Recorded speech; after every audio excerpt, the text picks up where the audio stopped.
ವೇದವಾಕ್ಯವನೆಲ್ಲ ಬೋಧಕಿಂಕನ್ನಡಲಿ ಬೋಧಿಸುತ್ತ ಜನರ ವೇದಾಮತಿ ಕೆಡಿಸಿರುವ ಸಾಧು ನಿಜ ಗುಣಿಗೆ ಮಣಿಯುವೆನು ಸಾಧು ನಿಜ ಗುಣಿಗೆ ಮಣಿಯುವೆನು ನಿಜವನ್ನರಿಸುವಾಸಿ ನಿಜ ಗುಣಿಯ ಗ್ರಂಥವನು ನಿಜವಾಗಿ ಬೇಳೆ ನಿಜ ದುರ್ಮನ ಮುಳಗಿಸುವ ಸುಜನರಿಗೆ ನಿತ್ಯ ನಂಬಿಸುವೆನು ಸುಜನರಿಗೆ ನಿತ್ಯ ನಂಬಿಸುವೆನು ಬದ ಜೀವರಿಗೆಲ್ಲ ದ್ವೈತ ಬೋಧ ಸುಂದರನಾಗಿ ಗೈದ ಶ್ರೀ ಜಡಿಸಿದ್ದ ಸಿದ್ಧಾರೂಢರಿಗೆ ನತನಪ್ಪೆ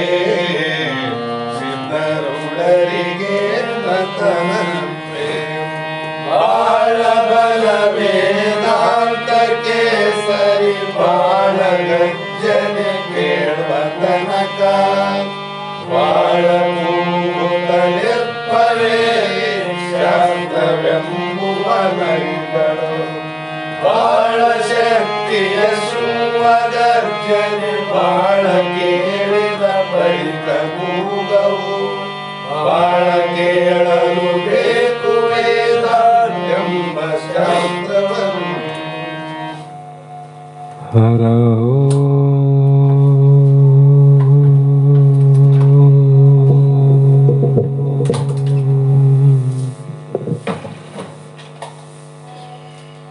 ಗುರು ಬ್ರಹ್ಮ ಗುರು ವಿಷ್ಣು ಗುರುದೇವೋ ಮಹೇಶ್ವರ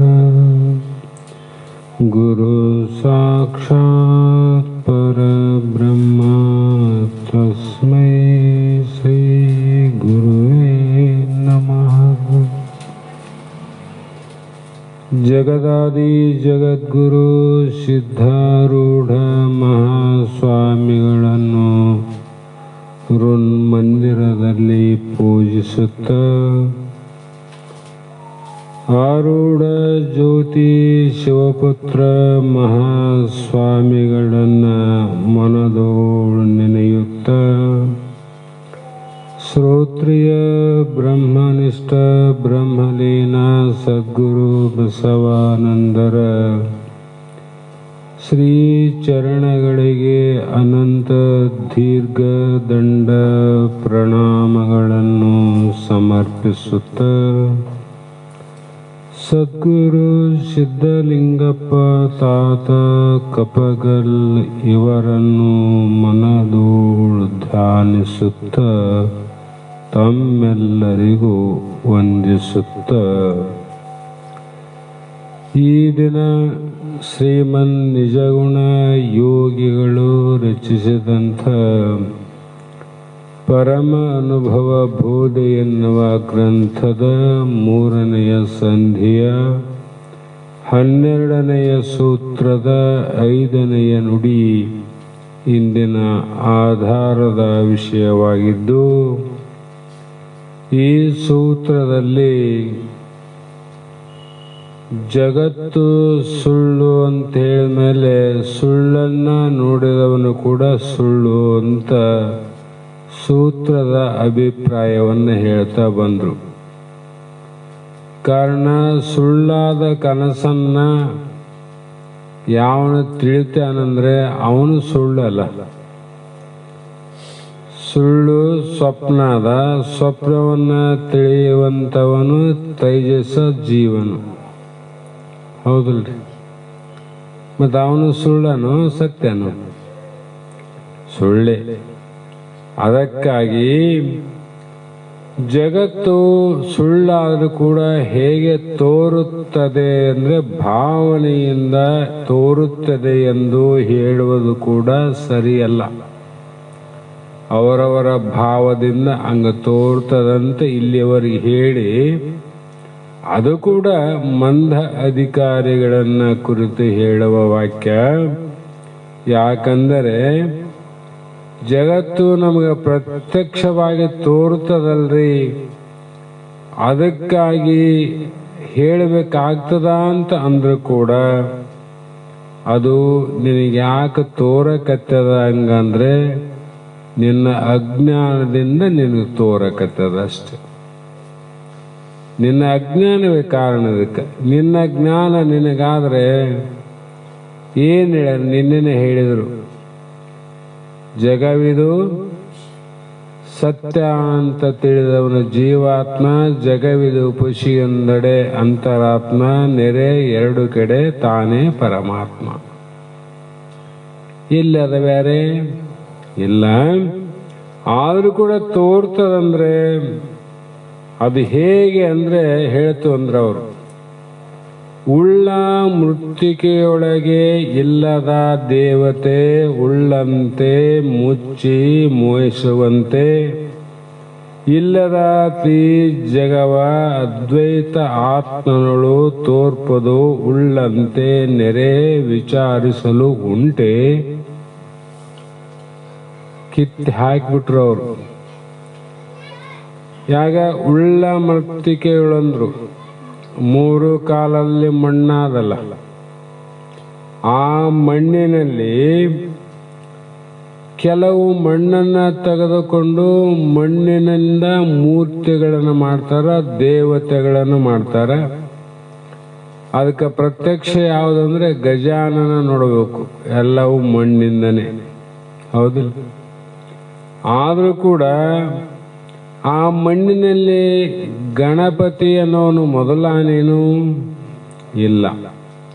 ಗಣಪತಿ ಮಣ್ಣಿನಾಗ ಹುಟ್ಟಿದಾಗ ಆದರೂ ಗಣಪತಿ ಆನೇನು ಇಲ್ಲ.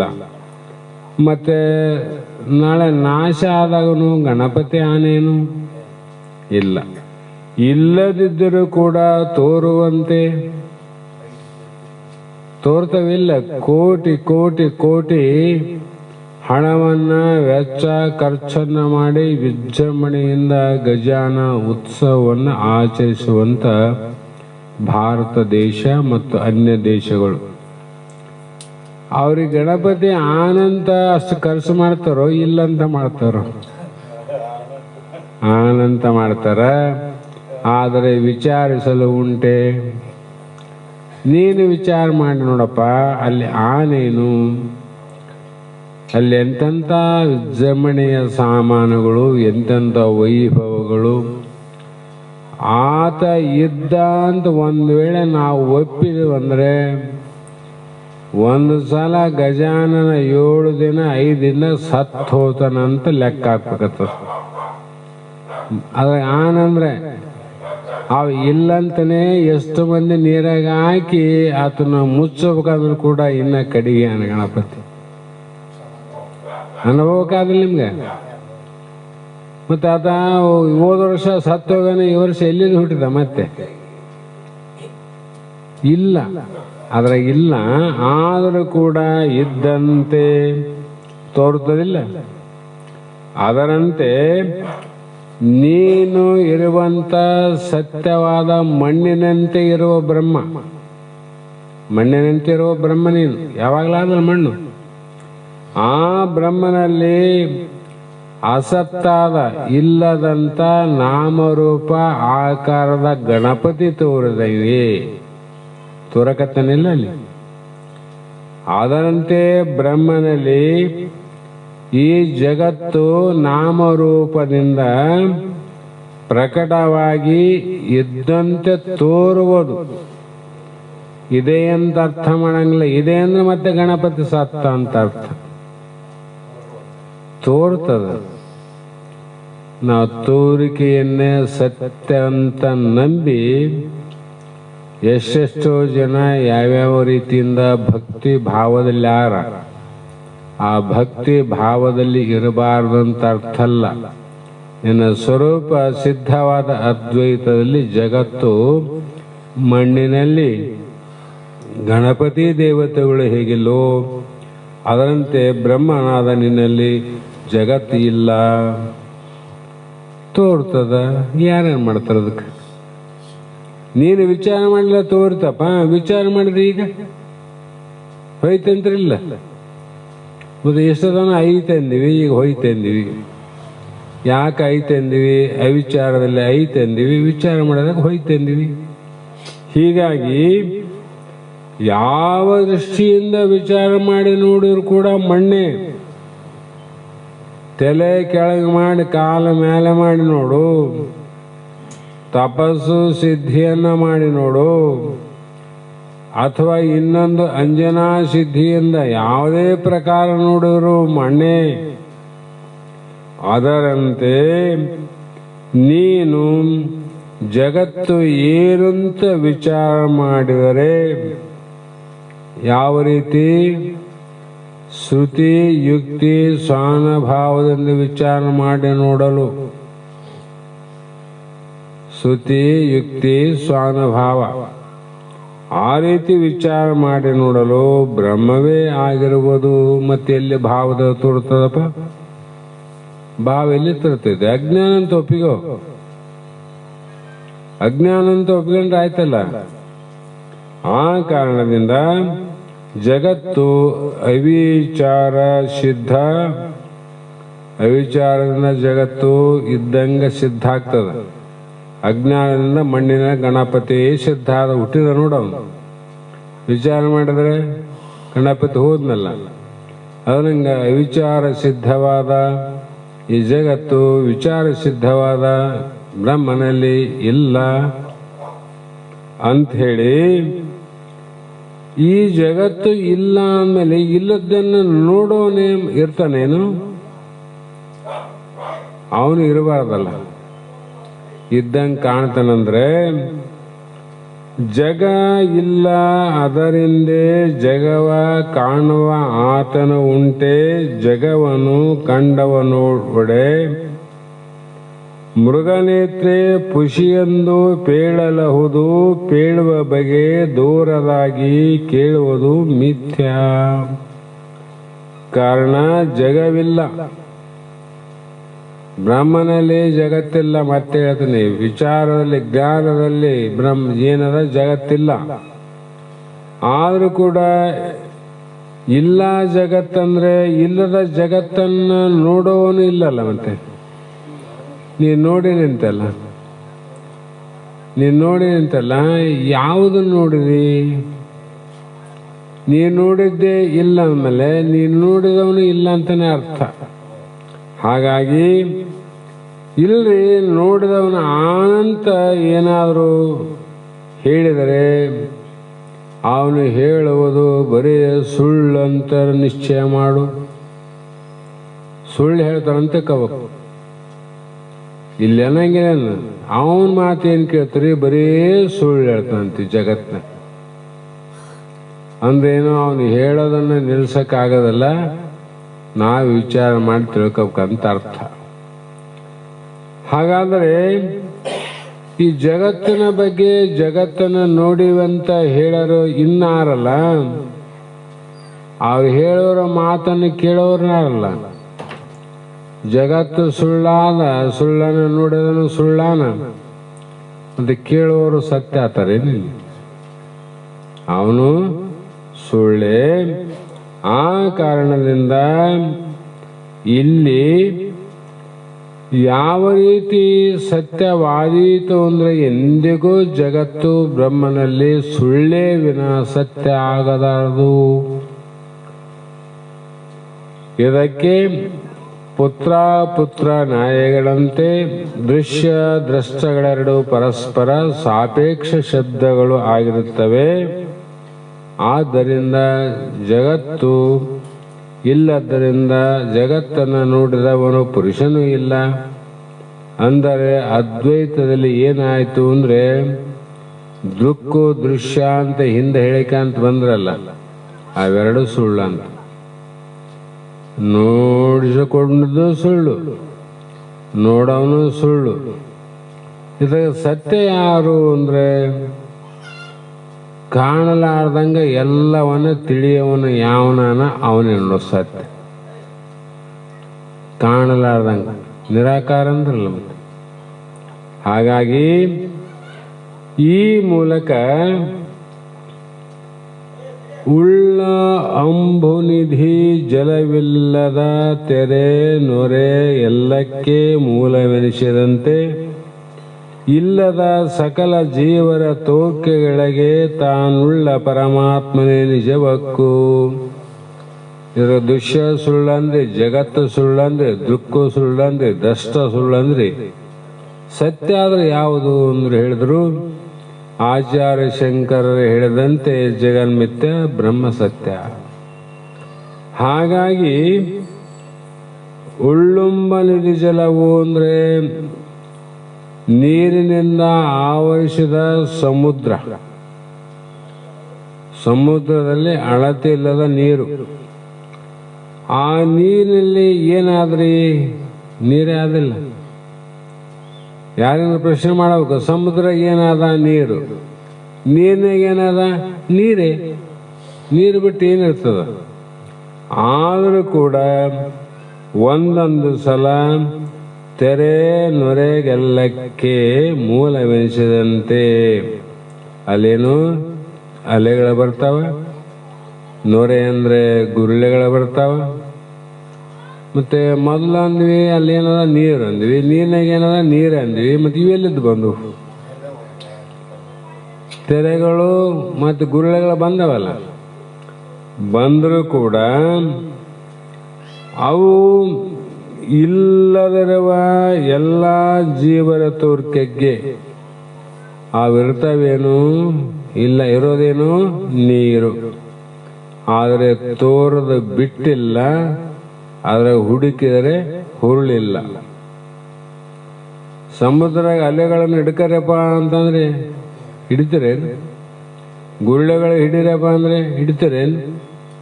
ಮೀನು ಹಿಡಿದ್ರೆ ಅಂದ್ರೆ ಹಿಡಿತಾರ. ಅದಕ್ಕೆ ಮೀನು ಕಪ್ಪೆ ಹಾವಂತ ಬರೋದಿಲ್ಲ ನೋಡ್ರಿ, ಅವ್ರು ಶಾಣ್ಯರಾರ.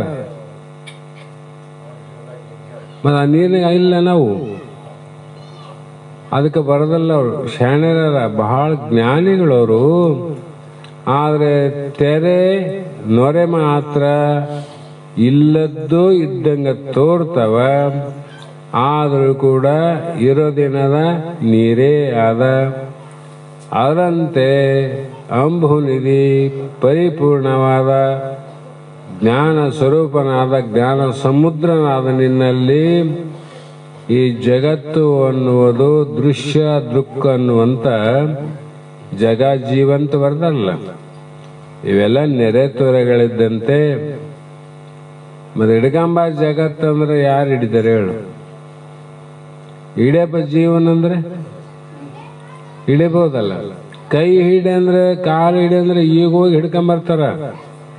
ಆ ಜೀವನ ಹಿಡ್ಕೊಂಬಾರಂದ್ರೆ ಯಾಕೆ ಆಗೋಲ್ತು ಹಿಡಿಲಿಕ್ಕೆ? ಅಂದ್ರೆ ಅವನು ಇದ್ರಲ್ಲಿ ಹಿಡಿಲಿಕ್ಕೆ. ಜೀವ ಇದ್ರೆ ಸಿಗ್ತಾನೆ, ಇಲ್ಲ. ಆದರೆ ನಾಮರೂಪದ ದೇಹವನ್ನ ಹಿಡಿಬಹುದು, ಬಡಿಬಹುದು, ಕಡಿಬಹುದು. ಜೀವನನ್ನ ಹಿಡಿಲಿಕ್ಕಾಗೋದಿಲ್ಲ, ಬಡಿಲಿಕ್ಕಾಗೋದಿಲ್ಲ, ಕಡಿಲಿಕ್ಕಾಗೋದಿಲ್ಲ. ಅದಕ್ಕೆ ತೋಯದ ಒಣಗದ ಅಂತ ಬರೆದ್ರು. ಆ ರೀತಿ ತೋಯದ ಒಣಗದ ಸುಡದ ಆರಿ ಹೋಗದ. ಗಾಳಿಗೆ ಹಾರಿ ಹೋಗ್ತದೇನು ಬೈಲು? ಬಿಸಿಲು ಬಹಳ ಅಂದ್ರೆ ಸುಡುತ್ತದೇನು ಬೈಲು? ಮಳೆ ಬಹಳ ಅಂದ್ರೆ ತಂಪಾಗದೇನು ಬೈಲು? ಮತ್ತೆ ಏನ್ರಿ ಒಣಗದೇನಂದ್ರೆ ಬೈಲು ಒಣಗದೇನು? ಯಾವ ರೀತಿ ಇವು ನಾಲ್ಕಕ್ಕ ಸಂಬಂಧ ಇಲ್ಲದೆ ಬೈಲದ, ಅದರಂತೆ ನೀನು ನಾಲ್ಕು ವೇದಕ್ಕೂ ಸಂಬಂಧ ಇಲ್ಲದಂಗಿದ್ದು ನೋಡಿ. ನೀನು ನಾಲ್ಕು ವೇದಕ್ಕ ಯಾವ ವೇದದ ಕೈ ಸಿಕ್ಕಿದ್ದು ನೀನು?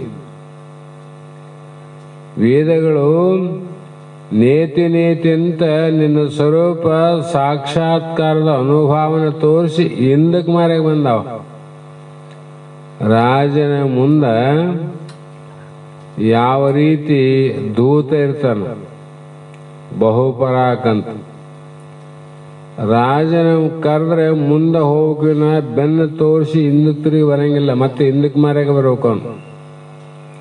ಹಿಂಗ ಬೆನ್ನು ತೋರಿಸಂಗಿಲ್ಲ ರಾಜನಿಗೆ. ಮುಂದೆ ಹೋಗ್ತಾನ, ಹಂಗೇ ಹಿಂದಕ್ಕೆ ಬರ್ಬೇಕು. ಯಾಕಂದ್ರೆ ರಾಜನನ್ನ ದಾಟಿ ಹೋಗುವಂತ ಸಾಮರ್ಥ್ಯ ಅವನಿಗಿಲ್ಲ. ಅದರಂಗೆ 4 ವೇದಗಳು ಕೂಡ ನಿನ್ನ ದಾಟಿ ಹೋಗುವ ಸಾಮರ್ಥ್ಯ ಇಲ್ಲ. ಎಷ್ಟು ದೂರ ಆಳವಾಗಿ ಹೋಗ್ತದೆ ಶಾಸ್ತ್ರ ವಿಚಾರ ಮಾಡಿದ್ರೆ. ಅದಕ್ಕೆ ಜ್ಞಾನಿ ವೇದಗಳಿಗೆ ಶಂಕರನೇ ವಿನಃ ವೇದಕ್ಕೆ ಎಂದೂ ಕಿಂಕರನಲ್ಲ ಅಂತ. ವೇದಗಳ ಮೇಲೆ ನರ್ತನ ಮಾಡ್ತಂದ್ರೆ ಲೋಕದವರ ಮೇಲೆ ನರ್ತನ ಮಾಡೋದೇನು ದೊಡ್ಡದನ್ನ ಜ್ಞಾನಿಗಳಿಗೆ ಏನ್ ದೊಡ್ಡ ವಿಷಯ ಅಲ್ಲ. ಅದೇ ರೀತಿ ಇಲ್ಲಿ ಎಲ್ಲಕ್ಕೂ ಗುರುಳೆಗೂ ಮತ್ತು ಇನ್ನು ಅಲೆಗಳಿಗೂ ಕಾರಣವಾದದ್ದು ಯಾವುದು? ಮೂಲ ನೀರು. ಹೌದಿಲ್ಲ? ಅದರಂತೆ ಜಗತ್ತು ಜೀವ ಇವೆಲ್ಲ ತೋರೋದಕ್ಕೆ ಆದಿ ಕಾರಣನಾರು ನೀನೇ ಬ್ರಹ್ಮ. ನಿನಗೆ ಹಾನಿ ಅದೇನು? ತೋರಿ ಅಡಗ್ತಾವ, ಆದ್ರೆ ನೀನು ತೋರಿದರೆ ಅಡಗಿದ್ದೆ, ನೀನು ಅಡಗೋದಿಲ್ಲ. ಹಾಗಾಗಿ ವಿಚಾರ ಮಾಡಿ ನೋಡಿದರೆ ಸಮುದ್ರದಲ್ಲಿ ಅಖಂಡವಾದ ನೀರು ಹೇಗೆ, ಅದರಂತೆ ಪಾರಮಾರ್ಥ ದೃಷ್ಟಿಯಿಂದ ವಿಚಾರ ಮಾಡಿ ನೋಡಿದರೆ 14 ಲೋಕದಲ್ಲಿ ನೀನೊಬ್ಬನೇ ಸತ್ಯವಾಗಿರುವನು. 14 ಲೋಕ ಒಂದಲ್ಲ ಎರಡಲ್ಲ. ಹೀಗೆ ಆತ್ಮನಲ್ಲಿ ಜೀವಾತ್ಮ ಅಭಾವ, ಜೀವಾತ್ಮ ಅಂತಕ್ಕಂಥ ಏನದ ಅಭಾವ ಇಲ್ಲ ಅಂತ ಅರ್ಥ ಆಯ್ತು. ನಾವೆರಡೇ ವಿಚಾರ ಮಾಡ್ತೀವಿ. ತಿಳಿಲಾರ್ದವನು ಅವನು ಸತ್ತ ಅಂತೀವಿ, ತಿಳಿದವರು ಜೀವ ಬುಟ್ಟ ಅಂತೀವಿ.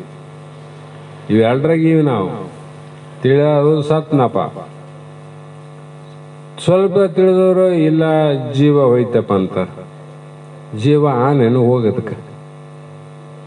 ಶಾಸ್ತ್ರ ಕೇಳಿದ್ರೆ ಜೀವ ಆನೇನು ಹೋಗಕ್ಕೆ ಇಲ್ಲವೇ ಇಲ್ಲ ಅಂತಂದ್ಮೇಲೆ ಇಲ್ಲಿವರೆಗೂ ಅಜ್ಞಾನ ಅವಸ್ಥೆಯಲ್ಲಿ ಸಂಬಂಧವಾದಂಥ ಅನಂತ ದುಃಖಗಳಿಗೆ ಅತ್ಯಂತ ದುಃಖಕ್ಕೇನೊಳಗಾಗಿದ್ದಿ. ಆ ಎಲ್ಲ ದುಃಖವನ್ನು ನಿವೃತ್ತಿ ಮಾಡಿಕೊಂಡರೆ ನೀನು ಪರಮಾನಂದ ಪ್ರಾಪ್ತಿ ಸ್ವರೂಪ ಪರಮಾತ್ಮನೇ ನೀನಿದ್ದಿ. ಯಾಕಂದ್ರೆ ನಿನಗೇನಿಲ್ಲ, ಹುಟ್ಟಿಲ್ಲ, ಸಾವಿಲ್ಲ, ವಿಕಾರಿಲ್ಲ, ಜನನಿಲ್ಲ, ಮರಣವಿಲ್ಲ, ಹಸಿವಿಲ್ಲ, ತೃಷೆ ಇಲ್ಲ ಅಂದಾಗ. ಆದರೆ ಶ್ರದ್ಧ ಮಾತ್ರ ಎಂಥ ಜ್ಞಾನಿಗಳನ್ನು ಕೂಡ ಉದ್ರೇಕ ಮಾಡುವಂಥ ಪ್ರಸಂಗ ಬರ್ತಾವ. ಉದ್ರೇಕ ಇಲ್ಲ, ಒಂದು ಕಡೆ ಈ ಕಡೆನೇ ಎಳ್ಕೊಂಡು ಹೋಗ್ತದ, ಇನ್ನೊಂದ್ಸಲ ಆ ಕಡೆನೇ ಎಳ್ಕೊಂಡು ಹೋಗ್ತದ. ಎರಡನ್ನ ಸಮ ಮಾಡಿ ನಡೆಸಿಕೊಂಡು ಹೋಗ್ಬೇಕಾಗ್ತಂದ್ರೆ ಅದಕ್ಕೆ ಬಹಳ ಬಹಳ ಕಷ್ಟ. ಯಾಕಂದ್ರೆ ಒಂದು ಪಳಗದ ಎತ್ತ ಅದ, ಇನ್ನೊಂದು ನಗವೇ ಕಾಣಲಾರ್ದಂತ ಒಂದು ಕೋಣ ಅದ. ಒಂದು ಎತ್ತ ಅದ, ಒಂದು ಕೋಣ ಅದ. ಎತ್ತು ಏರಿಗಿಳಿತದ, ಕೋಣ ಕೆರೆಗಿಳಿತದ. ಹೌದಲ್ಲ? ಮತ್ತೆ ಇವೆರಡರನ್ನ ಕೂಡಿಸಿ ಜೋಡಿಸಿಕೊಂಡು ಹೋಗ್ಬೇಕಾದ ಸಾಮಾನ್ಯ ವ್ಯಕ್ತಿಯ ಕೆಲಸ ಅಲ್ಲ ಅದು. ಎರಡು ಕೋಣ ಕೂಡ ಕುಂಟು ಹೊಡಿಬಹುದು, ಎರಡು ಎತ್ತರು ಕೂಡ ಕುಂಟು ಹೊಡಿಬಹುದು, ಇಲ್ಲಂತಲ್ಲ. ಒಂದು ಕೋಣ ಒಂದು ಎತ್ತ ಆದ್ರೆ ಕಷ್ಟ. ಅದಕ್ಕೆ ತಿಳಿದಂತ ಜ್ಞಾನಿಗಳ ಜೊತೆ ಹೋಗೋದು ಏನ್ ದೊಡ್ಡಾಗದಲ್ಲ. ಅವರ ಸಂಘದಾಗ ಹೋಗ್ಬಿಡ್ತಾರ ಅವರು. ಇನ್ನು ಅಜ್ಞಾನಿಗಳ ಸಂಗತ್ತು ಅದ್ರಾಗ ಹೋದ್ರೆ ಅದನ್ನು ಚಲೋನೆ. ಈ ಎರಡನ್ನ ಮಾಡಕ್ ಹೋದ್ರೆ ಏನಾಗ್ತದ್ರಿ ಅಂದ್ರೆ ಇಷ್ಟ ಆಗ್ತದ. ಅದಕ್ಕೆ ಜ್ಞಾನಿಗಳು ತಮ್ಮ ಅನುವಿನಿಂದ ಉಪಾಯದಿಂದ ಲೋಕದ ಡೊಂಕ ನೀವೇಕೆ ತಿದ್ದುವರಯ್ಯ, ನಿಮ್ಮ ಮನವ ನೀವು ಸಂತೈಸಿಕೊಳ್ಳಿರಯ್ಯ, ನಿಮ್ಮ ಮನವನ ನೀವು ಸಂತೈಸಿಕೊಳ್ಳಿರಯ್ಯ, ನೆರೆಮನೆಯ ದುಃಖಕ್ಕೆ ಅಳುವರ ಕಂಡು ನಾಚುವ ನಮ್ಮ ಕೂಡಲ ಸಂಗಮ ದೇವ ಅಂದಾರ. ಹೇಳಲಿಲ್ರಿ?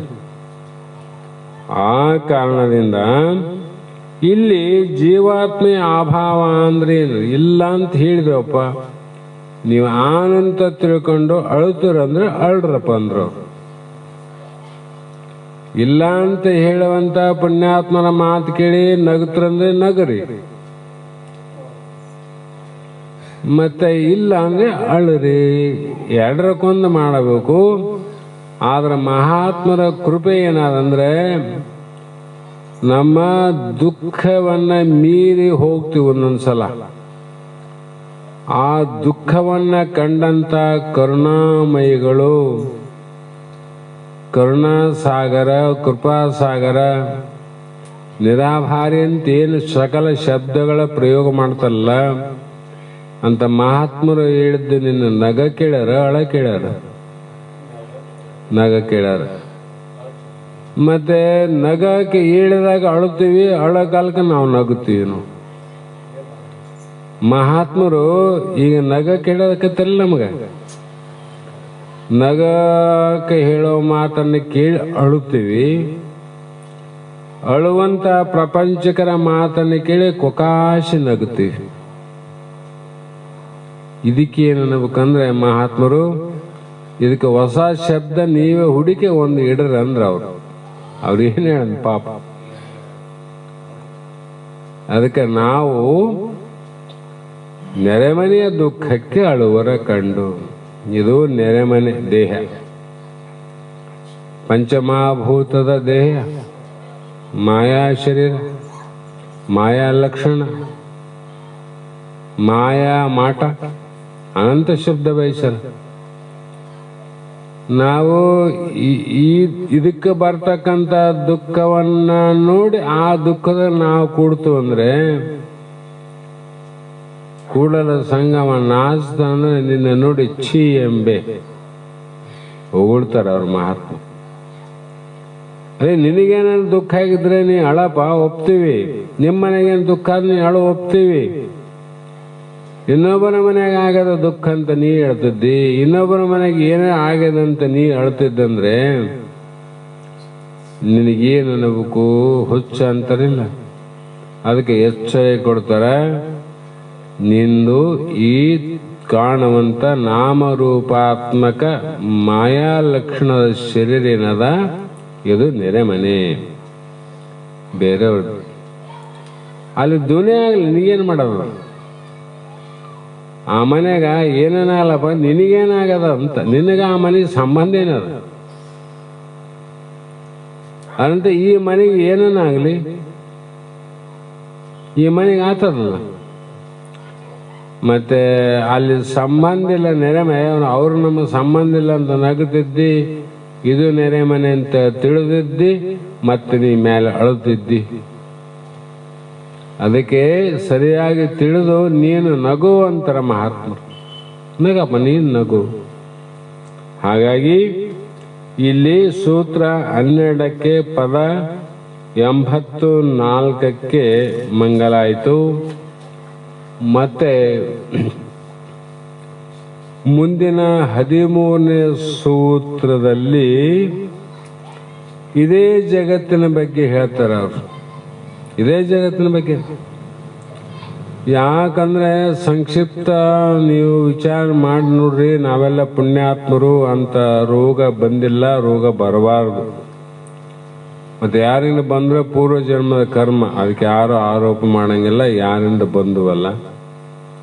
ಕೆಲವು ರೋಗಗಳು ಬಂದ್ರೆ ಸಾಮಾನ್ಯ ಅಂತ ಮೊದಲು ಹೋಗಿ ಒಂದ್ಸಲ ಸೇರ್ಪಡೆ ಆದ್ರೆ ತಿರುಗಿ ಮನೆನೇ ಮುಚ್ಚೋತಾವ. ಅದು ಮಾಡ್ದಂಗೆಲ್ಲ ಇನ್ನೂ ಇನ್ನೂ ಇನ್ನೂ ಇನ್ನೂ ಅಂದೇಳಿ ಒಮ್ಮೆಲೆ ನಮ್ಮ ಕೈಲಿ ಆಗೋದಿಲ್ರಿ ಅಂದಾಗ ನಮ್ಮ ಹೊರಗೆ ಬಿಡ್ತಾರೆ. ಅಷ್ಟು ಪ್ರಯತ್ನ ಮಾಡ್ತೀವಿ, ಹೌದ್ರಿ?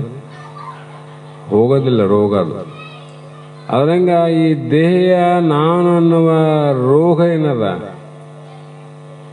ಅಹಂಕಾರ ಮಮಕಾರ ಎರಡಾವಲ್ಲ. ನಾನು ಮತ್ತು ನಂದು. ನಂದನ್ನೋದು ಬಿಡಬಹುದು ವಿಚಾರ ಮಾಡಿದ್ರೆ, ನಾನು ಅನ್ನೋದು ಬಿಡಿದ್ರೆ ಬಹಳ ಕಷ್ಟ ಅನ್ನೋದು. ನಂದು, ಹೊಲ ನಂದು, ಮನೆ ನಂದು, ಹೌದಾ? ಸಮಯ ಬಂದ ಬಿಡುತ್ತಿದ್ದಿಲ್ಲ ಸರಳ. ಆದರೆ ನಾನು ದೇಹ ಅನ್ನೋದು ಬಿಡ್ತೀವೇನು? ಅಂದ್ರೆ ಈ ಎರಡರಲ್ಲಿ ಯಾವುದು ಕಠಿಣ ವಿಚಾರ ಮಾಡ್ರಿ. ನಂದು ಅನ್ನೋದು ಅಷ್ಟೇನು ಬಿಡ್ತಾನೆ ಮನುಷ್ಯ. ಎಷ್ಟು ಮಂದಿ ಬಿಟ್ಟು ಹೋಗ್ಯಾರ. ನಾನು ಅಂಬುದು ಬಿಡೋದು. ಎಲ್ಲಿ ಹೋದ್ರು ನಾನೇ, ಎಲ್ಲಿ ನೋಡಿದ್ರು ನಾನೇ. ಹಾಗಾಗಿ ಇದು ಹೋಗೋದ ಕಷ್ಟ ಅಂತೇಳಿ ಇಷ್ಟು ಸೂತ್ರದಿಂದ ಮತ್ತೆ ಮುಂದುವರೆದು ಹೇಳಕತ್ತಾರ. ಸುಮ್ಮನೆ ಏನು ಕತೆ ಹೇಳ್ಬೇಕಂತ ಹೇಳಕತ್ತಿಲ್ಲ ಅವರು. ಇದು ದೀರ್ಘ ರೋಗಶ್ಯ, ಸಣ್ಣ ರೋಗ ಅಲ್ಲ ಇದು. ಇಲ್ಲಿ ಸದಸದಾದಿಗಳಿಂದ ಪೇಳಬಾರದ ಜಗವಿದು ಮಿಥ್ಯೆ ರಜ್ಜು ಸರ್ಪನ ಹೋಲು. ಮೈತ್ರೇ, ಈ ಸತ್ತು ಸದ ಅಂದ್ರೆ ಸತ್ತು, ಅಸದ್ ಅಂದ್ರೆ ಅಸತ್ತಾದಿ. ಸತ್ತು ಅಲ್ಲ, ಅಸತ್ತು ಅಲ್ಲ. ಈಗ ಹೇಗಿದೆ ಅಂದ್ರೆ, ಈ ಜಗತ್ತಿನ ಲಕ್ಷಣ ಮೊದಲು ಹೇಳ್ತೀವಿ ಕೇಳಂದ್ರು.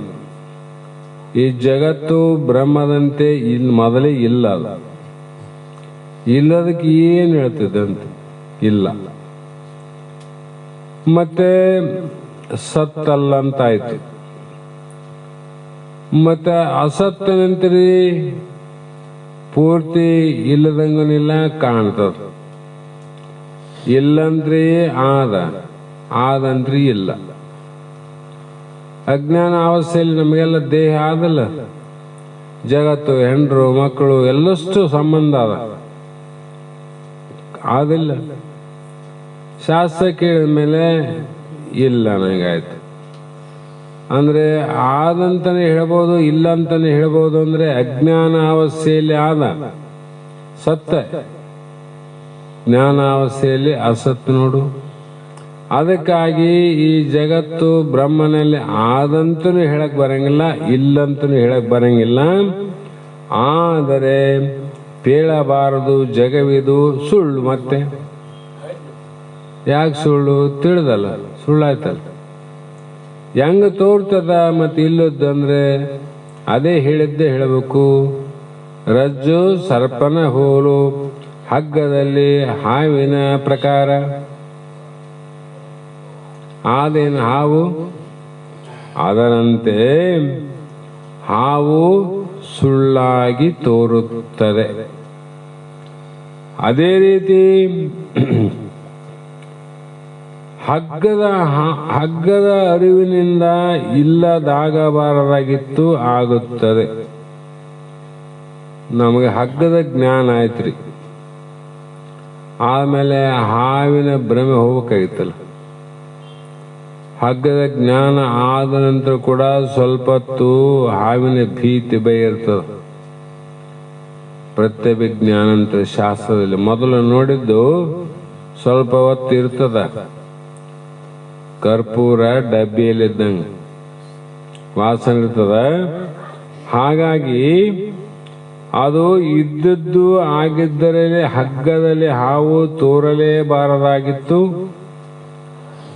ಅದರಿಂದ ಇಲ್ಲದ್ದು ಅಲ್ಲ, ಇದ್ದದ್ದು ಅಲ್ಲ, ಒಂದಕ್ಕೊಂದು ಜೋಡಾಗಿದ್ದರಿಂದ ಇದ್ದದ್ದು ಅಲ್ಲ, ಕಿಂತು ಇಲ್ಲದ್ದು ಅಲ್ಲ.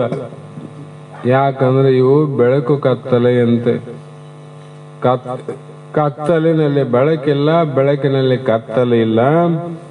ಹಾಗಾಗಿ ಈ ಒಂದು ವಿಷಯ ಎಲ್ಲಿ ಬರುತ್ತದೆ, ಅಲ್ಲಲ್ಲಿ ನಾ ಮೊದಲೇ ಹೇಳಿದ ಬಂದಿನ ಅನಿರ್ವಚನೆಯ ಖ್ಯಾತಿ, ಅನಿರ್ವಚನೆಯ ಅಷ್ಟೆ. ಅದಕ್ಕೆ ಏನು ಹೇಳಕ್ಕೆ ಬರಂಗಿಲ್ಲ ಅಂತ. ಹಾಗಾಗಿ ಅಲ್ಲಲ್ಲಿ ಈ ಶಬ್ದ ಬಂದಾಗ ಮಿಥ್ಯತ್ವವನ್ನೇ ಪ್ರಯೋಗ ಮಾಡ್ಬೇಕಂದ್ರೆ ಅವ್ರು ಸುಳ್ಳೆ. ಮತ್ತೆ ಸತ್ಯಂದು ಜಗವೆದು ಅಸತ್ಯಂದು ಮೇನ್ ಸದ ಅಸತ್ಯಂದು ವಚಿಸಲಕ್ಕೆ ಅಳವಲ್ಲ. ಉತ್ತಮೇ ಕೇಳಿದು ಪುಷಿ ತನ್ನೋಳ್ ಇಂತು ತೋರಿತು ಅಹಿ ನೀರಿನೋಳ್ ಪೊಳೆವಂತೆ ಅಂತ ಮತ್ತೆ ಅದನ್ನು ಹೇಳದು. ಜಗತ್ತು ಪ್ರತೀತಿ ಆಗದ. ಯಾವುದೈತಿ ಹಗ್ಗದಲ್ಲಿ ಹಾವಿನಿಂದ ಪ್ರತೀತಿ ಆಗ್ತದ, ಆದರೆ ಉತ್ಪತ್ತಿಯಾಗಿರುತ್ತದೆ. ಅಲ್ಲಿ ಪ್ರತೀತಿ ಆಗ್ಯದ, ಅದು ಇಲ್ಲಿ ಉತ್ಪತ್ತಿ ಆಗ್ಯದಲ್ಲ ಜಗತ್ತು. ಹೆಂಗ ಅಂತೀರಂದ್ರೆ, ಈ ಜಗತ್ತು ತನ್ನಿಂದಾಗಲಿ ನಿನ್ನಿಂದಾಗಲಿ ಹುಟ್ಟಿಲ್ಲ. ಯಾರು ಹುಟ್ಟಿಸಿದ್ರಪ್ಪ ಜಗತ್ತು? ನಿನ್ನಿಂದ ಹುಟ್ಟ್ಯದೋ ಅಥವಾ ಇನ್ನೊಬ್ಬರಿಂದ ಹುಟ್ಟ್ಯದೋ? ಕಿಂತು ಪ್ರತೀತಿ ಮಾತ್ರವಾಗಿರುತ್ತದೆ. ಇದನ್ನು ಕೂಡ ಪ್ರತೀತಿ ಅಂತ. ಹಗ್ಗದಲ್ಲಿ ಹಾವು ಯಾರು ಹುಟ್ಟಿಸಿದ್ರು? ಯಾರನ್ನ ಹುಟ್ಟಿಸೋಣಂತ ಕಾರಣ ಅದ ಏನನ್ನ? ಆದ್ರ ಪ್ರತೀತಿ ಬರೀ ತೋರ್ತದಷ್ಟೇ. ಅದರಂತೆ ನಿನ್ನಲ್ಲಿ ಈ ದೇಹ ಜಗತ್ತನ್ನುವುದು ತೋರುತ್ತದೆ. ತೋರಿದರೂ ಕೂಡ ಹಗ್ಗದಲ್ಲಿ ಹಾವು ಮಿಥ್ಯವಾದಂತೆ ನಿನ್ನಲ್ಲಿ ದೇಹ ಮಿಥ್ಯ ಆದ ನೋಡು. ದೇಹ ಮಿಥ್ಯ, ದೇಹ ಮಿಥ್ಯ. ಹಾವು ಮಿಥ್ಯ ಅಂದಮೇಲೆ ಹಾವಿನ ರೂಪನು ಮಿಥ್ಯ, ಹಾವಿನ ರೂಪ ನಾಮನು ಮಿಥ್ಯ, ಹಾವಿನ ಜಾತಿನೂ ಮಿಥ್ಯ, ಹಾವಿನ ದ್ವೇಷನೂ ಮಿಥ್ಯ, ಹಾವಿನ ವಿಷವೂ ಮಿಥ್ಯ.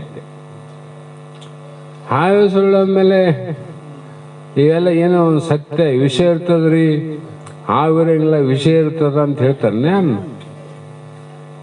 ಅದರಂತೆ ಜಗತ್ತೇ ಸುಳ್ಳು ಅಂದಮೇಲೆ ಜಗತ್ತಿನ ನಾಮರೂಪಗಳು ಸುಳ್ಳೆ, ಜಗತ್ತಿಗೆ ತೋರುವಂತ ವಿಕಾರಾದಿಗಳು ಸುಳ್ಳೆ, ಜಗತ್ತಿನಲ್ಲಿ ತೋರುವಂತ ಯಾವ ಅಸ್ಮಿತೆ ರಾಗ ದ್ವೇಷ ಅಂತೇನು ಅಭಿನಿವೇಶ ಕ್ಲೇಶ ಅಂತ ಪಂಚಕ್ಲೇಶಗಳು ಮಿಥ್ಯ, ಪಂಚ ಶರೀರಗಳು ಮಿಥ್ಯ.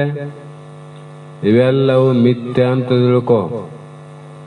ಮತ್ತೆ ವಿಷಯನೂ ಸುಳ್ಳು ಅಂತ ಸರಳ ಒಪ್ಪಿದಲ್ಲ, ಅದಂಗೆ ನೀನು ಸಾವನು ಸುಳ್ಳು ಅಂತ ತಿಳ್ಕೊ. ಇಲ್ಲಿ ದೇಹ ಸುಳ್ಳ ಮೇಲೆ ದೇಹ ಸುಳ್ಳಾದ್ರೆ ಯಾವ್ದು ಸಾಯ್ತೀನಂದ್ರೆ, ಹಾವು ಸುಳ್ಳಾದ್ರೆ ವಿಷಯ ಇತ್ತು ಅಂದಂಗ ಆತದ ನೋಡು. ಯಾರನ್ನ ಹೇಳ್ತಾರಂಗ ಹಂಗ. ಹೀಗೆ ನೀನು ಅಖಂಡಿತನು ನಿನ್ನೊಳಗೆ ಉದಿಸಿಯದು ತನ್ನ ತಾನೇ ತೋರದು ಜಡಜಗವಿದು ಮಾನಿನಿಯರನ್ನೇ ಮಿಥ್ಯಾತ್ಮಕ ಹೌದು ಹೌದಿದನು ಏನೆಂದು ಪೇಳ್ವಡೆ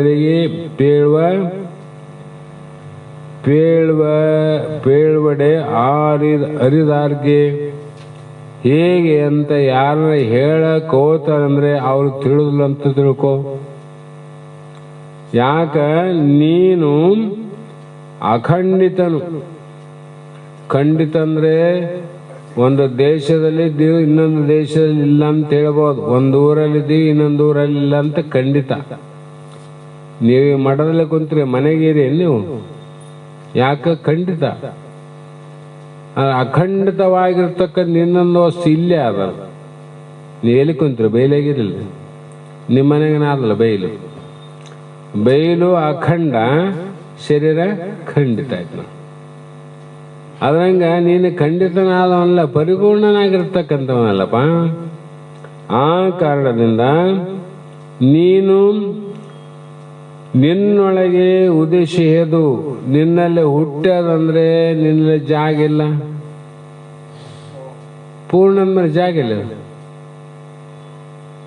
ಪರಿಪೂರ್ಣ ಅಲ್ಲ. ಇಲ್ಲೊಂದು ಬೈಲು ಹುಟ್ಟಿದ್ರಿ ಅಂತ ಯಾರನ್ನ ಹೇಳ್ತಾನ? ಮನೆ ಹುಟ್ಟದಂತ ಹೇಳ್ಬೋದು, ಬೈಲು ಹುಟ್ಟದಂತ ಹೆಂಗ ಹೇಳ್ತಾರ? ಹಾಗಾಗಿ ನೀನು ಪರಿಪೂರ್ಣನಿದ್ದ ಕಾರಣ ನಿನ್ನಲ್ಲಿ ಹುಟ್ಟಲಿಕ್ಕೆ ಸಾಧ್ಯವಿಲ್ಲ. ಹೀಗೆ ಹುಟ್ಟಿದೆ ಅಂತ ಹೇಳಿದರೆ ಅದೇನಾಗ್ತದ? ರಜ್ಜು ಸರ್ಪದಂತೆ ಅಕಸ್ಮಾತ್ ಆಗಿ ಪ್ರತೀತ ಆಗಿದೆ. ಅಕಸ್ಮಾತ್ ಏನು ಅಂದ್ರೆ ಇದಕ್ಕ ಸಮತ್ವ ಕಾಲ ಅಂತ. ಅಕಸ್ಮಾತ್ ಬೆಳಕೆಲ್ಲ ಕತ್ತಲೆಲ್ಲ ಹಗ್ಗದಲ್ಲಿ ಹಾವು ತೋರಿತು, ಜ್ಞಾನನೆಲ್ಲ ಅಜ್ಞಾನೆಲ್ಲ ಮಧ್ಯಕಾಲದಲ್ಲಿ ಜಗತ್ತು ತೋರಿತು ನೋಡು. ಆದ್ರೆ ಜ್ಞಾನ ಕಾಲದಲ್ಲಿ ಬೆಳಕಿನಾಗ ತೋರ್ತದೇನು ಹಾವು? ಇಲ್ಲ. ಯಾಕೆ? ಬೆಳಕು ಬಿತ್ತಲ್ಲ, ನಿಶ್ಚಯವಾದ ವಸ್ತುವಿನ ಜ್ಞಾನ ಆಗ್ತದೆ. ಅದರಂತೆ ಗುರುಶಾಸ್ತ್ರಾದಿಗಳ ಮುಖದಿಂದ ನಿನಗೆ ಒಳಗೆ ಬೆಳಕಾಯ್ತು, ಜ್ಞಾನದ ಬೆಳಕು ಅಂದರೆ ಆವಾಗ ನಿನ್ನಲ್ಲಿ ತೋರುವಂಥ ದೇಹ ಅದುಗಳು ಜಗತ್ತು ಮಿಥ್ಯ. ಹಾಗೆ ಇದು ಜಗತ್ತಿನ ಬಗ್ಗೆ ಇವತ್ತಿಗಾದ್ರೂ ಕೂಡ ಇದು ಹೀಗೆ ಅಂತ ಹೇಳಲಿಕ್ಕೆ ಯಾವ ಮರ್ಯಾದೆ ಉಳ್ಳಂತ ರತ್ನದಂತ ಮೈತ್ರಾದೇವಿ ಇದು ಆರ್ಗೆ ಅಂದರೆ ಯಾರಿಗಾದರೂ ಹೇಳಲಿಕ್ಕೆ ಇಲ್ಲಿಯವರೆಗೂ ಸಾಧ್ಯ ಆಗಿಲ್ಲ. ಇಲ್ಲಿಯವರೆಗೂ ಆಗಿಲ್ಲ ಅಂದಮೇಲೆ ಈಗಿನವರಿಗೆ ಅವಾಗತ್ತದ, ಮುಂದಿನವರಿಗೆ ಅವಾಗತ್ತದ. ಯಾಕಂದ್ರೆ ಇದ್ದದಕ್ಕೆ ಹೇಳಬಹುದು, ಹೇಳ್ಯಾರಲ್ಲ ಮಹಾತ್ಮ. ವೇದಗಳು ಹೇಳಿದು, ಆಗಮ ಹೇಳಿದು, ಪುರಾಣ ಹೇಳಿದು, ಉಪನಿಷತ್ ಹೇಳಿದು, ಬ್ರಹ್ಮನಿಷ್ಠ ಮಹಾತ್ಮರು ಹೇಳಿದ್ರು, ಸದ್ಗುರುಗಳು ಹೇಳಿದ್ರು, ಸದಾಶಿವ ಮೂರ್ತಿಗಳು ಹೇಳಿದ್ರು, ಶರಣರು ಹೇಳಿದ್ರು. ಅದಕ್ಕೆಲ್ಲ ಹೇಳಿಕಂತ ಬಂದಲ್ಲ. ಯಾಕೆ ಆದಂತ ಹೇಳಿದ್ರು ಅವರು. ಆದ್ರಂಗೆ ಜಗತ್ತಿಗೆ ಹಿಂಗೆ ಅಂತ ಹೇಳ ನೋಡು. ಒಂದಿಷ್ಟು ಮಂದಿಗೆ ಆಗಿಲ್ಲಲ್ಲ, ಸುಮ್ಮನೆ ಹೇಳಿದ್ರೆ ಅನಿರ್ವಚನೆ ಅಂತ ಹೇಳ್ಕಂತ ಬಂದ್ರು ಅಷ್ಟೇ. ಹೀಗೆ ಜಗತ್ತು ಹೇಗೆ ತೋರ್ತದಂದ್ರೆ ಸ್ವಪ್ನದಂತೆ ಆಶ್ಚರ್ಯವಾಗಿ ತೋರ್ತದಂದು. ಅದರಿಂದ ತೋರಿದ ಜಗವಿದು ಕನಸಿನಂದದೊಳು ಅನಿರ್ವಚನೀಯವಲ್ಲದೆ ಸುದತಿ. ಕೇಳು ಇದನ್ನು ಸದಾದಿಗಳಿಂದ ಆವ ಚದುರನು ವಿಧಿಸಿ ನುಡಿಯಲಿಲ್ಲ. ಯಾಕಂದ್ರೆ ಜಗತ್ತು ಕನಸಿನಂತಂತಂದ್ರು ಅವರು. ಕನಸು ತೋರಿ ಕೆಡ್ತದ ಉಳಿತದ. ಕೆಡೋದಕ್ಕಾಗಿ ನಾವು ಇಲ್ಲಿವರೆಗೂ ಸಾಯತನ ಸಂಸಾರ ಮಾಡ್ತೀವಿ. ಕನಸು ಕೆಡದೇ ಇದ್ರೆ ಎಲ್ಲರೂ ಹುಚ್ಚರಾಗ್ತಿದ್ವಿ. ಕನಸು ಕೆಟ್ಟಿಲ್ಲ ಅಂದ್ರೆ ಎಲ್ಲ ಜಗತ್ತು ಹುಚ್ಚಾದಿತ್ತು. ಶ್ರೀಮಂತ ಬಡವಾಗ ಹುಚ್ಚಾದನಿಲ್ಲ, ಅವನು ಹುಚ್ಚಿರತಿರ್ತದ. ಹುಚ್ಚ ಶ್ರೀಮಂತ ಆಗ್ಯಾನ, ಅವನೊಂದು ಹುಚ್ಚು ಹಿಡಿತಿತ್ತು. ಜಗತ್ತೇ ಹುಚ್ಚರ ಸಂತೆ ಆದಿತ್ತು. ಅದಕ್ಕಾಗಿ ಭಗವಂತ ಏನ್ ಚಂದ ಮಾಡಿದಂದ್ರೆ ಕನಸು ಸುಳ್ಳಂತ ಮಾಡಿದ. ಎಚ್ಚರ ಆಯ್ತು ಅಂದ್ರೆ ಜಗತ್ತು ಹುಚ್ಚದ್ದು ಹೋಗ್ತಿತ್ತು. ಸ್ವಪ್ನ ಬೀಳದವ್ರು ಯಾರು ಹೇಳಿ ಜಗತ್ತಲ್ಲಿ? ಒಬ್ಬೊಬ್ರಿಗೆ ಒಂದೊಂದು ನಮನ ಇರ್ಬೋದು. ಕಾಮನಿಗೆ ಒಂದಿರಬಹುದು, ಧರ್ಮಿಗೆ ಒಂದಿರಬಹುದು, ಪಾಪಿಗೆ ಒಂದು ರೀತಿ ಇರ್ಬೋದು, ಕಳ್ಳಗೊಂದು ರೀತಿ, ಸುಳ್ಳಿಗೊಂದು ರೀತಿ. ಸ್ವಪ್ನ ಮಾತ್ರ ಬಿದ್ದುದಲ್ಲಪ್ಪ. ಅವೇ ಸತ್ಯ ಅಂತ ಒಪ್ಕೊಂಡ್ರೆ ಹುಚ್ಚರಾತಿದ್ರು, ಏನಾಗ್ತಿದ್ರು. ಅದಕ್ಕೆ ಪರಮಾತ್ಮ ಯಾಕಂದ್ರೆ ಅವನ್ ಮಾಡಿದ್ದು ಯಾರಿಗೂ ಮಾಡಕ್ ಬರಂಗಿಲ್ಲ ಅಂತ. ಹೇ ಶ್ರೀಳಾದ ಮೈತ್ರೆ ಕೇಳು, ಆಶ್ಚರ್ಯದಿಂದ ತೋರ್ತದ ಜಗತ್ತಾದ್ರು ಎಂತೆಂಥವ್ರನ್ನ ಮರಳು ಮಾಡೋದು ಜಗತ್ತು. ಈ ಜಗತ್ತು ಕನಸಿನಂದದಳು ಸ್ವಪ್ನದಂತೆ ಸತ್ಯ ಹೇಗಲ್ಲ. ಸತ್ಯ ಅಲ್ಲ ಅಂದ್ರೆ ಹೆಂಗ್ ಬಿತ್ರಿ? ಅದಕ್ಕೆ ಅನಿರ್ವಚನೀಯವಲ್ಲ. ಬಿದ್ದು ಸುಳ್ಳು ಅಂತಲ್ಲ, ಮತ್ತೆ ಅದು ಹೇಳಕ್ ಬರಂಗಿಲ್ಲ ಅಂದ್ರೆ ಅದು ಅನಿರ್ವಚನೀಯ. ಇದೇ ಕಾರಣಕ್ಕಾಗಿ ಎಂಥ ಪಂಡಿತ ಮಹಾತ್ಮರು, ಅಷ್ಟವಕ್ರ ಮಹಾಮುನಿಗಳಿಗೆ ಇದೇ ಪ್ರಶ್ನೆಕ್ಕಾಗಿ ನೋಡಿ ಎಂತೆಂಥ ಘಟನೆ ನಡೆದೋಯ್ತು. ಅದು ಸತ್ಯ ಇದು ಸತ್ಯ ಅಂತ ಎರಡೇ ಪ್ರಶ್ನೆ ಇಟ್ಟ ಜ್ಞಾನಿ ಇಡೀ ದೇಶದ ಪಂಡಿತರೆಲ್ಲರೂ ಒತ್ತೆ ಹಾಳಾಗಿ ಅನ್ನ ನೀರು ಕೂಳು ಹಾಕಿ ಟೈಮ್ ಕೊಟ್ಟರು ಕೂಡ ಉತ್ತರ ಹೇಳಕ್ ಬರಲಿಲ್ಲ. ಕೊನೆಗೆ ಅಷ್ಟವಕ್ರ ಹೇಳಿಲ್ಲ. ಹಾಗಾಗಿ ಇದು ಆಶ್ಚರ್ಯದ ಪಂಡಿತರಿಗೆ ಹೇಳಕ್ ಬರಲಿಲ್ಲ. ನೋಡ್ರು, ಒಬ್ಬ ಜ್ಞಾನಿ ಬೇಕಾಯ್ತು ಬಂದು ಹೇಳಕ್. ಹೀಗೆ ಆವ ಚದುರನು ಅಂದ್ರೆ ಪಂಡಿತ ಹೇಳದಲ್ಲೋ, ಇದು ಜ್ಞಾನಿಗಳಿಗೆ ಗೊತ್ತಾಗದು. ಚದುರರು ಅಂದ್ರೆ ಪಂಡಿತರು. ಹಾಗಾಗಿ ಹೀಗೆ ಅಂತ ನಿರ್ಣಯ ಮಾಡಿ ಹೇಳಿಲ್ಲ, ಕಲ್ಪನೆ ಮಾಡಿ ಹೇಳ್ಯಾರ. ಒಪ್ತೀನಿ. ಜ್ಞಾನಿ ನಿರ್ಣಯ ಮಾಡಿದ ಇಲ್ಲವೇ ಇಲ್ಲ ಅಂದ್ಬಿಟ್ಟ ಅವನು. ನಿರ್ಣಯ ಆಯ್ತಿಲ್ಲ ಜ್ಞಾನಿದು. ಹಾಗಾಗಿ ಇದು ಹೇಳಲಿಕ್ಕೆ ಬರುವುದಿಲ್ಲ ಅಂತ ಇಲ್ಲಿ ಹೇಳ್ತಾ ಬಂದ್ರು. ಕಾರಣ ಈ ಎಂತೆಂಥವನ್ನ ಎಂತೆಂಥ ಸಂದರ್ಭದಲ್ಲಿ ಈ ಆಶ್ಚರ್ಯಕರವಾಗಿ ತೋರುವಂತ ನಾಮರೂಪಾತ್ಮ ಜಗತ್ತು ಜ್ಞಾನಿಗಳನ್ನ ಭ್ರಷ್ಟರನ್ನಾಗಿ ಮಾಡ್ಯಾರ. ಯಾವುದಕ್ಕೋಗಿ ಭ್ರಷ್ಟರಾದ್ರವರು? ನಾಮರೂಪಕ್ಕಾಗಿ. ಮತ್ತೆ ಏನಿಲ್ಲ, ಬರೀ ನಾಮರೂಪ ಯಾವನಿಗೆ ನಿಶ್ಚಯ ಆಯ್ತು ಅವನು ಭ್ರಷ್ಟ ಆಗ್ಲೇಬೇಕು. ಅದು ಯಾವುದೇ ವಸ್ತುವಿನ ನಾಮ ಇರಲಿ, ಯಾವುದೇ ವಸ್ತುವಿನ ರೂಪ ಇರಲಿ. ರಾವಣ ಭ್ರಷ್ಟತೆ ಆದ ಅದಕ್ಕೆ ನಾಮರೂಪಕ್ಕಲ್ಲ. ಪಾಂಡವರ ಕೌರವಂಡದ್ದು ಯಾಕೆ? ನಾಮರೂಪಕ್ಕಾಗಿಲ್ಲ. ಮತ್ತೆ ಇವು ಮೂರಾವಲ್ಲ ದೊಡ್ಡ. ಯಾವ ಮೂರಂದ್ರೆ ಲಕ್ಷ್ಮಣ ರೇಖೆವು, ಹೆಣ್ಣು ಹೊನ್ನು ಮಣ್ಣು. ಇವು ಮೂರು ಆಧ್ಯಾತ್ಮದ ಲಕ್ಷ್ಮಣ ರೇಖೆ. ಆತ ಹಾಕಿದ್ದು ಸೀತೆಗೆ, ಇದು ಹಾಕಿದ್ದು ಜಗತ್ತಿಗೆ. ಇದು ಮೀರಿ ಹೋದ್ರೆ ಗತಿ ಹೆಂಗಾಯ್ತು? ಮತ್ತೆ ಇವನು ಮೂರು ಮೀರಿ ಹೋತು ಅಂದ್ರೆ ಗತಿ ಏನಾಗಲಿಲ್ಲ. ಅದರ ಫಲ ಏನಾಯ್ತು? ದುಃಖ ಆಯ್ತಿಲ್ಲ. ಅದು ದುಃಖ ಎಂತ ದುಃಖ ಅದು. ಅದ್ರಾಗ ಮೂರು ಮೀರಿ ನಡೆದಿವಿ ಅಂದ್ರೆ ನಮ್ಗೇನಾಗ್ತದ? ಅದರ ಫಲ ದುಃಖ ಆಗ್ತದಂತ ಬರ್ಕೋ. ಮೀರಿವಲ್ಲ. ಹಾಗಾಗಿ ಇಲ್ಲಿ ಅಂತ ವಿಚಾರವನ್ನ ಮಹಾತ್ಮ ಹೇಳ್ತಾ ಬಂದ್ರು. ಈಗ ಸಮಯ 7 ಗಂಟೆ ಆಗ್ಲಿಕ್ಕೆ ಬಂದದ. ಕಾರಣಾಂತರದಿಂದ ನಾವು ಸ್ವಲ್ಪ ಬೇಗನೆ ಪ್ರಾರಂಭ ಮಾಡಿದ್ದೀವಿ. ಕಾರಣ ಏನಂದ್ರೆ ಶ್ರೀ ಮಾತಾ ಯಲ್ಲಮ್ಮ ದೇವಸ್ಥಾನ ವತಿಯಿಂದ ಹಾಗೂ ಶ್ರೀ ಸೂಗುರೇಶ್ವರ ಸ್ವಾಮಿಯ ತರುಣ ಸಂಘದ ವತಿಯಿಂದ ನಾವು ನಿವೃತ್ತಿ ಆದಂಥ ಒಂದು 8-10 ಜನರಿಗೆ ಅವರು ಒಂದು ಸನ್ಮಾನ ಕಾರ್ಯಕ್ರಮವನ್ನು ಇಟ್ಟುಕೊಂಡಾರ. ಆ ಕಾರಣಕ್ಕಾಗಿ 7 ಗಂಟೆಗೆ ಬಂದರೆ ನಡೀತದ ಅಂದ ಕಾರಣ ಶಾಸ್ತ್ರ ಬಿಡಬಾರದು ಅನ್ನೋ ಉದ್ದೇಶಕ್ಕಾಗಿ 2 ಕೆಲಸ ಆದವು ನೋಡಿ. ಈಗ ನಮ್ಮ ಶಾಸ್ತ್ರನಾಯ್ತು, ಅಲ್ಲಿ ಸನ್ಮಾನ ಕಾರ್ಯ ಆಗ್ತದ. ಮಂಗಲ ಆದ ತಕ್ಷಣ ಸ್ವಲ್ಪ ಅಲ್ಲಿ ಎತ್ತು ಹೋಗಿ ಮತ್ತೆ ನಾಳೆ ದಿನ ಪ್ರಾರಂಭ ಮಾಡೋಣ ಅಂತಕ್ಕಂಥ ಮಾತನ್ನು ಹೇಳಿ ಗುರುಪಾದಕ್ಕೆ ಈ ಪುಷ್ಪವಾಣಿಯನ್ನು ಸಮರ್ಪಿಸಿ ಮಂಗಲವನ್ನು ಹೇಳೋಣ. ಸದ್ಗುರುವಿನ ಮೇಲೆ ಶಿವ ಸಾಂಬನ ಮೇಲೆ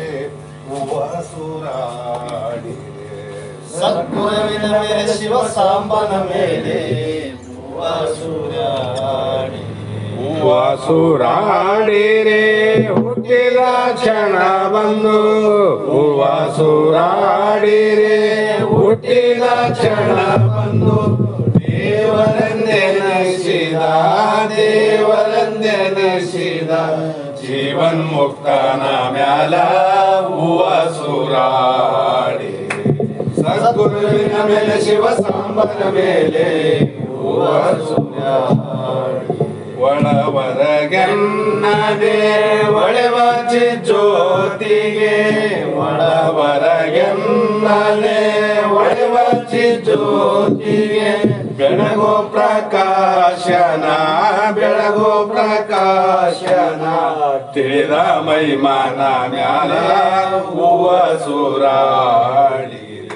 ಸದ್ಗುರುವಿನ ಮೇಲೆ ಶಿವ ಸಾಂಬನ ಮೇಲೆ ಹೂವ ಸುರಾಡಿ. ಶತತಲ ಬ್ರಹ್ಮಗೆ ಷಡ್ವರ್ಣ ಅತೀತಗೆ, ಶತಸ್ಥಲ ಬ್ರಹ್ಮಗೆ ಷಡ್ವರ್ಣಾತೀತಗೆ, ನುಡಿಯೋ ಪಂಚಾಕ್ಷರಿ ನುಡಿಯೋ ಪಂಚಾಕ್ಷರಿ, ದೃಢಭಕ್ತಿ ಗುರುವಿನ ಮ್ಯಾಲ ಹೂವ ಸುರಾಡಿ.